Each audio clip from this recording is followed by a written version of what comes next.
Hi guys, Victoria from Trust Links here. For those of you that don't know, Trust Links are a mental health and wellbeing charity based in Southend YMCA, and we are so happy to be working with the YMCA on their project for World Mental Health Day. Today I'm going to be talking to you a little bit about the link between food and mood. By now I'm sure we're all quite well informed on how what we can eat will affect our physical health. But did you know that what we eat can affect our brains and our mental health too? No? Okay, well stay with me because I am going to give you some facts and some tips on how to eat yourself happy. Oftentimes when we're nervous or worried, we feel it in our belly. I mean, how many of you have felt anxious about something and noticed that you have butterflies in your tummy, or you've got a bellyache, or you might need the toilet a bit more often, or you might feel a bit sick? Maybe that's the first thing you notice before you even realise that you're anxious. Now, there's a growing body of evidence out there about a bidirectional connection. So it goes both ways, like a two-way street. A bidirectional connection between the gut and the brain. And that means that the brain affects the gut and the gut affects the brain. Now, gastrointestinal disorders and anxiety often go hand in hand, and research has shown that conditions like IBS are 4 times more likely in people with anxiety. Now, the reason for this relationship may lie within the microorganisms populating our gut. So in case you didn't know what a microorganism is, it's like a living thing that is too small to be seen by the naked eye, such as bacteria. Now, our gastrointestinal system houses thousands of bacteria, and these can be good bacteria or they can be bad bacteria. Now, research in mice has found that some bacterial species living in the gut are associated with poor social behaviour and social avoidance as well. Bacteria has got some bad press in recent months, but not all bacteria has to be bad. The good bacteria that we have in our gut actually helps to protect us from dangerous infections. The bacteria works in the body with the body to digest our food, integrate vitamins, and even promote the transmission of nerve messages to and from the brain. The good bacteria also helps to fight off the bad bacteria, so it's pretty important that we have some in our guts. But here are some tips on how to feed that good bacteria, how to get those neurotransmitters firing, get the serotonin and the dopamine flowing, and help us to feel happy and positive. So, tip number 1, eat regularly. Now, I myself am guilty of not doing this. Sometimes if I'm busy, I might forget to eat, or I might be like, I'll eat later.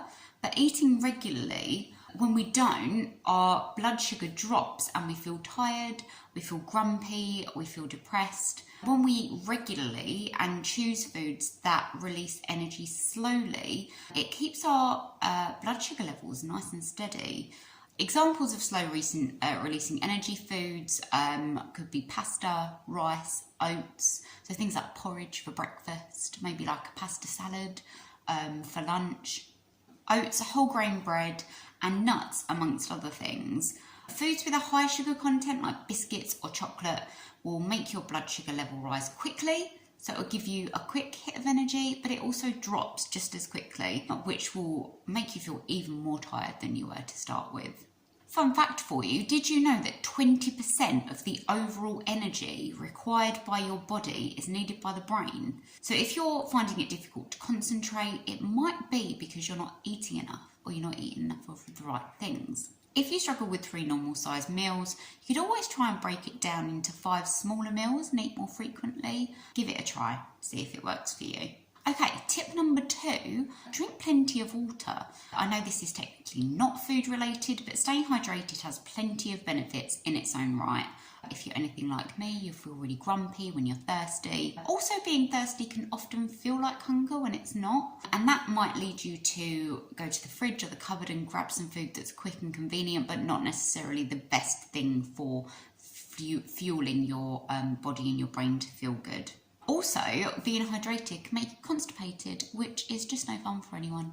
Tip number 3, Get enough protein. Protein contains amino acids, and amino acids are a crucial ingredient for producing serotonin, which, as I mentioned before, your brain needs to regulate your thoughts and feelings. It also helps to keep you feeling fuller for longer, so it's good stuff. And it's good for getting you through a long class at school or a long morning full of meetings at work.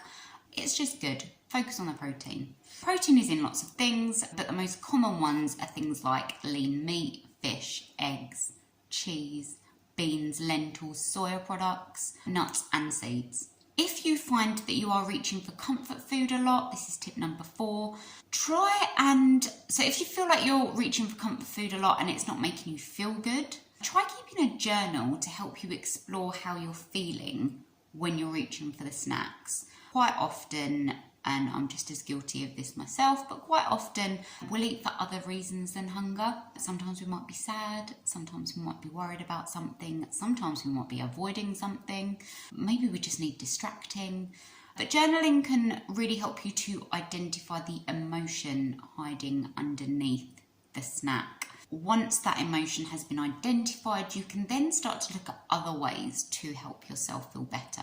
Maybe you need to run yourself a bath. Maybe you need to go for a run or a nice walk, get a nice bit of fresh air. Maybe you need to pick up the phone and speak to a friend. Maybe you need to show yourself some self-care. Whatever it is, the emotion or the feeling is still going to be there underneath that bag of crisps or underneath that chocolate bar. So it's worth spending some time to try and work out how you really feel so that you can try and find a better, more sustainable way of coping with it.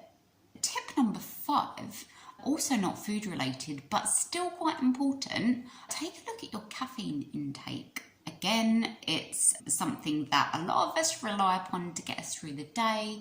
Maybe it's an energy drink, maybe it's an iced coffee, maybe it's a hot coffee, maybe it's, a can of Coke a couple of times a day. Whatever your poison, caffeine is a really common contributor to feelings of anxiety and depression. Sometimes it can make us feel a little bit jittery, sometimes it can make our heart feel a little bit pumpy, like when you can feel your heart going in your chest, where you may be getting an energy boost, but you may also be getting some other feelings that probably aren't helping you.